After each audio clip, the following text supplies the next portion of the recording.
Hey, what's going on, guys? Pineapple Sway here. If you like what you see, please consider liking and subscribing. Today, we're going to be talking about 5 hidden things that you may have missed in Suicide Squad Kill the Justice League. As always, this video is just for fun and just a few things that I have found interesting while playing the game that you may not have noticed. And let's get started.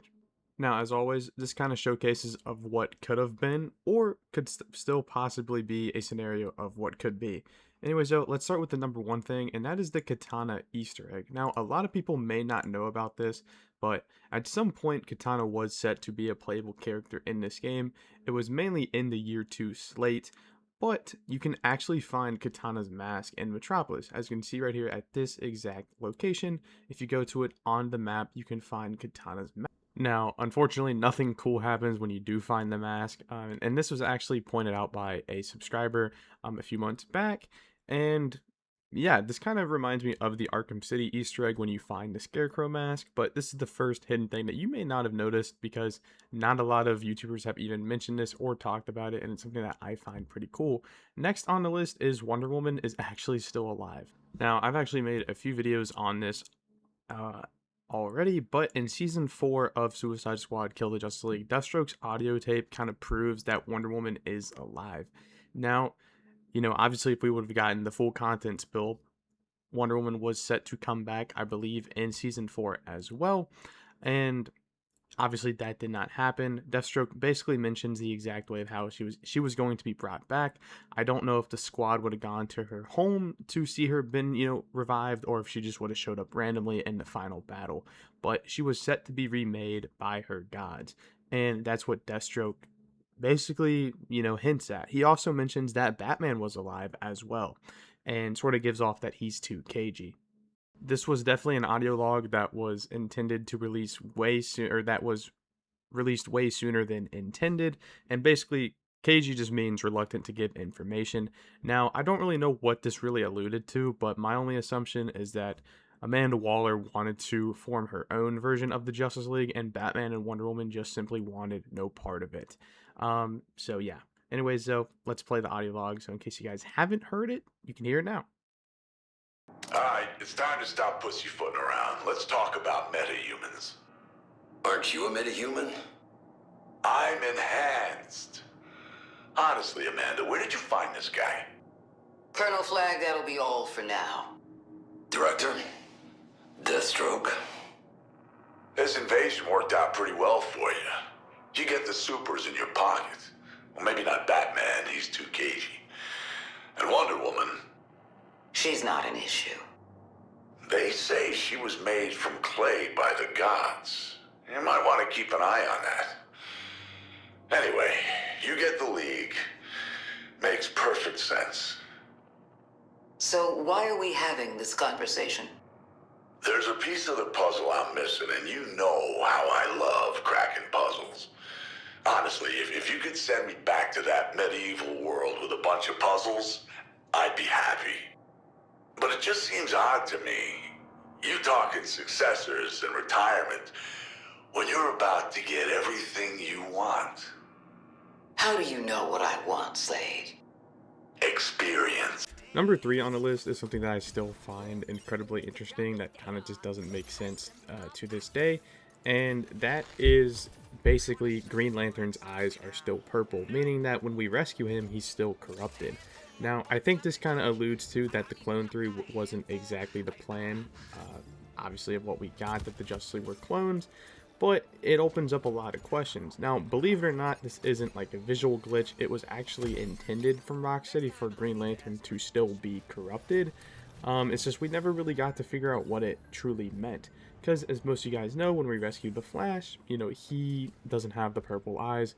When we find Batman and Superman in the visual comic, they're clones, or that, the Justice we faced were still clones. But Green Lantern, for some reason, still had, the corruption within him.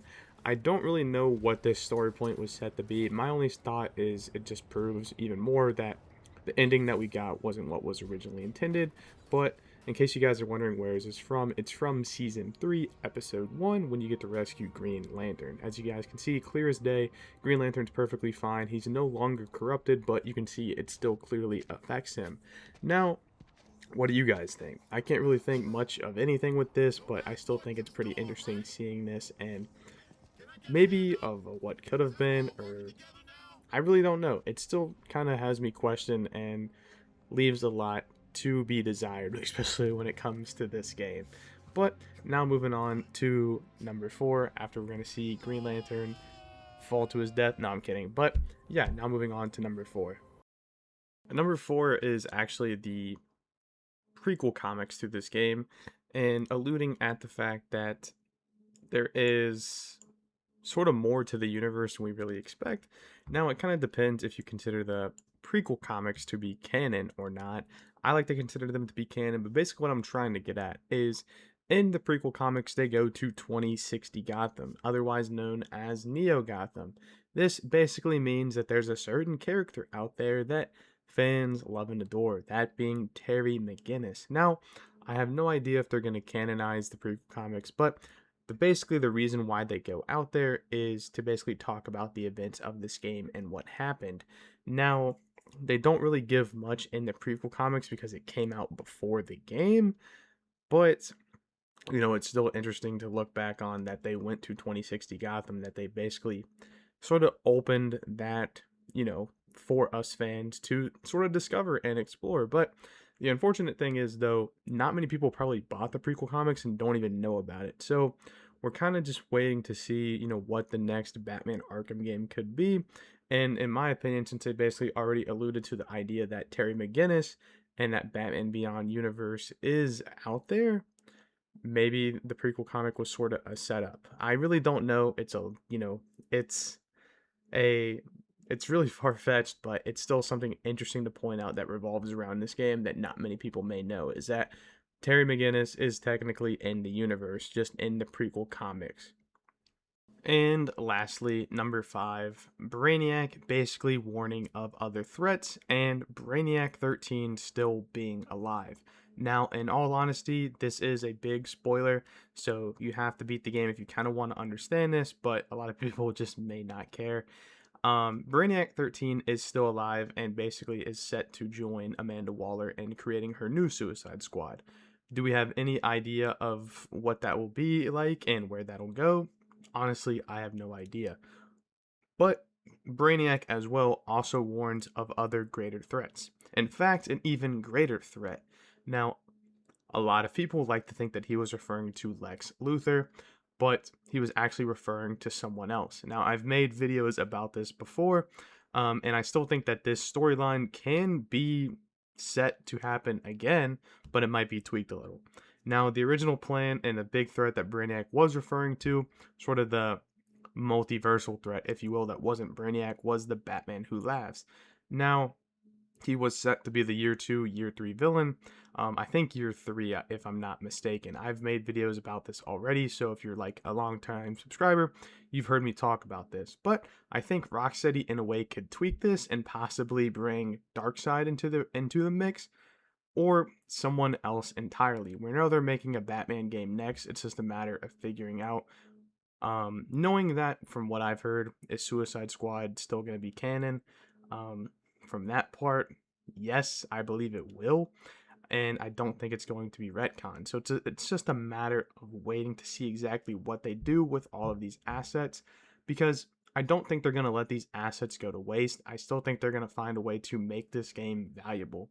Now, anyways, though, who do you guys think is the big threat Brainiac could be referring to if they were to switch it up? I would have to go with Darkseid, but also, too, Brainiac 13 being a part of Amanda Waller's new Task Force X.